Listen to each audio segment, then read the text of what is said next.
How to play Cry of Fear with friends. Hey guys, today I'll show you how you can play Cry of Fear with friends. So let's get started. First, you need to download and install Radmin VPN. Once it's installed, open it and click Create Network. Set a network name and a secure password, then hit Create. That's it for hosting the network. Now share the network name and password with your friends so they can join the same virtual network. Next, before launching the game, we need to make sure Cry of Fear is allowed through the firewall. In Radmin VPN, go to System, then click Firewall Exceptions and add CoffeeXC to the list. Once that's done, go ahead and launch Cry of Fear. When you're on the main menu, press the tilde key to open the console and type. This makes your game visible over the Radmin VPN network. Then click Host Server, choose a map and press Start.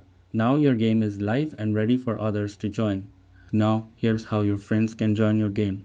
They also need to install Radmin VPN, but instead of creating a network, they should click Join Network, enter the same network name and password, and press Join. Once everyone is in the same virtual network, you're good to go.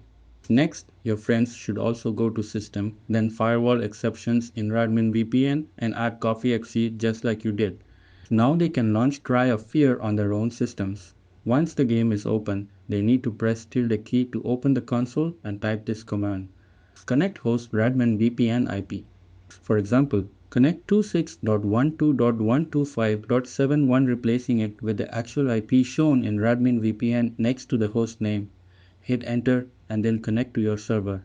And just like that, you're playing Cry of Fear in co-op mode with your friends. If you don't have anyone to play with, you can also find teammates by going into Radmin VPN, clicking Network, then Join Network, then choosing the Gaming Network tab and searching for Cry of Fear. That's it, and thanks. I'll catch you all in the next video.